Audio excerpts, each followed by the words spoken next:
Namaste, myself Dr. Sheetal Gupta Halankar, and thanks for watching my channel. I first of all, I want to thank all of you guys for showing your love and appreciation on my last video. So keep motivating me and keep liking my channel. Thanks.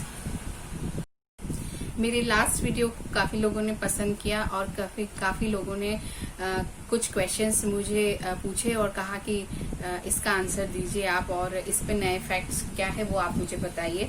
तो आपके पूछे गए हर प्रश्न का मैं उत्तर देना चाहूँगी और आपका पूछा गया हर प्रश्न मेरे लिए मायने रखता है। तो मेरी एक फ्रेंड ने पूछा मुझे कि क्या कोरोना वायरस एक बार अगर हो गया किसी को तो दूसरी बार उसे होगा या नहीं होगा, या वो उस इन्फेक्शन के लिए इम्यून हो गया है। जैसे कि हम पहले देखते थे कि मीजल्स, जिसे कि माता आना बोलते हैं, तो उसमें हम कहते थे कि एक बार अगर हो गया तो दूसरी बार नहीं होता है, क्योंकि बॉडी के अंदर इतनी स्ट्रांग इम्यूनिटी उस वायरस के लिए बन जाती है कि सेकेंड टाइम वो मीजल्स का इन्फेक्शन नहीं होता। तो क्या सेम चीज कोरोना के केस में भी लागू होती है? तो यहाँ मैं आपको इस बारे में बताना चाहूंगी कि कई देशों ने WHO के आगे सिफारिश की और डिमांड रखी कि जिन लोगों को पहले कोरोना हो चुका है और जो कोरोना से ठीक हो गए हैं, तो उन्हें ट्रैवलिंग के लिए और जॉब पे जाने के लिए परमिशन दे दी जाए और उन्हें इंटरनेशनल ट्रैवलिंग के लिए इजाजत दे दी जाए।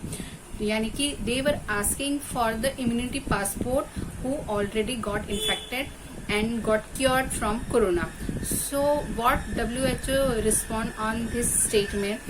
So उसके पहले हम ये जानेंगे कि कोई भी इन्फेक्शन की क्रोनोलॉजी क्या होती है। ये लास्ट वीडियो में मैंने वैसे आपको एक्सप्लेन कर दी थी, पर शॉर्ट में मैं फिर से बताती हूँ कि जब बॉडी के अंदर जब भी कोई बैक्टीरिया या वायरस इंटर करता है तो बॉडी उसे तुरंत रिकॉग्नाइज कर लेती है as a non self particle और उसके अगेंस्ट में लड़ने के लिए तैयार हो जाती है।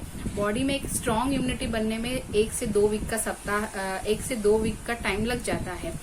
पर 1 से 2 वीक तक बॉडी में क्या होता है, तो जैसे ही कोई पैथोजन, जर्म्स या बैक्टीरिया बॉडी के अंदर इंटर करता है तो तुरंत बॉडी का सेल उसे रिकॉग्नाइज कर लेता है और जो बॉडी के जो सेल्स है, जैसे कि मैक्रोफेज सेल्स, न्यूट्रोफिल सेल्स, वो सेल्स उस पर अटैक करते हैं, उसे इनगल्फ कर लेते हैं, यानी कि उसे खा लेते हैं और उसकी एक्टिविटी को स्लो कर देते हैं, जिसकी वजह से उस बैक्टीरिया की जो प्रोसेस है बॉडी में फैलने की वो रुक जाती है और बॉडी में सिम्टम्स आने कम हो जाते हैं।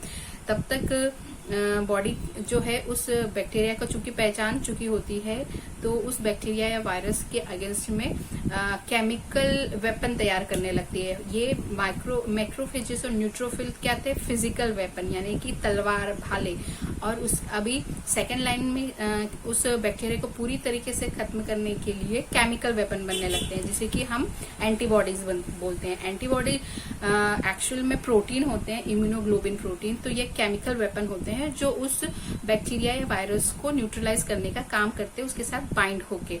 तो जितना स्ट्रांग यह रिएक्शन होगा, जितने अच्छी क्वालिटी का इम्यूनोग्लोबिन यानी कि एंटीबॉडी बनेगा, उतना अच्छे से वो उस बैक्टीरिया या वायरस के अगेंस्ट में लड़ पाएगा। तो जब WHO से ये सिफारिश की गई कि ये जो पहले से इन्फेक्टेड पर्सन्स हैं, इनका इम्यूनिटी चूंकि स्ट्रांग हो चुका होगा इन्फेक्शन की वजह से, तो इन्हें ट्रैवल के लिए इजाजत दे देनी चाहिए। तो तब WHO ने इसके ऊपर ये बात बताई कि जो स्टडी में आया है कि जो बॉडी में कोरोना का वायरस जब इन्वेट कर रहा है, इन्फेक्शन बॉडी के अंदर कर रहा है, और उसके अगेंस्ट में जो एंटीबॉडी बन रही है उसका क्वालिटी उतना स्ट्रांग नहीं है, यानी कि वो इतनी ज्यादा क्वांटिटी में भी नहीं बन रही है, बहुत थोड़ी मात्रा में बन रही है, और उसका क्वालिटी भी इतना स्ट्रांग नहीं है कि जब री इन्फेक्शन हो रहा है कोरोना का पेशेंट्स को, तो वो उस वायरस को न्यूट्रलाइज कर दे और उसके सिम्टम्स एकदम स्टॉप कर दे। यानी कि ना तो फर्स्ट इन्फेक्शन में जो एंटीबॉडीज बन रही है, ना तो उनकी मात्रा सफिशिएंट बॉडी के अंदर बन रही है, ना तो उनकी क्वालिटी इतनी स्ट्रांग बन रही है कि वो री इन्फेक्शन के समय में पूरी तरीके से बैक्टीरिया को खत्म कर दे। तो ये अगर एक बार हो चुका है इन्फेक्शन, तो दूसरी बार इन्फेक्शन होने पर पेशेंट को कुछ नहीं होगा, वो नॉर्मल रहेगा, कोई सिम्टम डेवलप नहीं होंगे, ऐसा नहीं है। और एक बार इन्फेक्शन हो जाने की वजह से आपको किसी तरीके का कोई इम्यूनिटी पासपोर्ट नहीं मिल जाएगा कहीं भी ट्रेवल करने के लिए, या ऐसा सर्टिफिकेशन नहीं मिल जाएगा कि आप दूसरी बार आपको कोरोना नहीं हो और वो फैटल नहीं हो। तो ये एक मिथ है और WHO ने ये सिफारिश खारिज कर दी।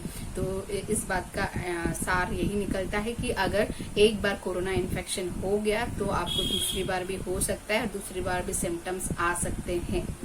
तो घर में रहिए, सेफ रहिए, स्वस्थ रहिए, ख्याल रखिए। धन्यवाद।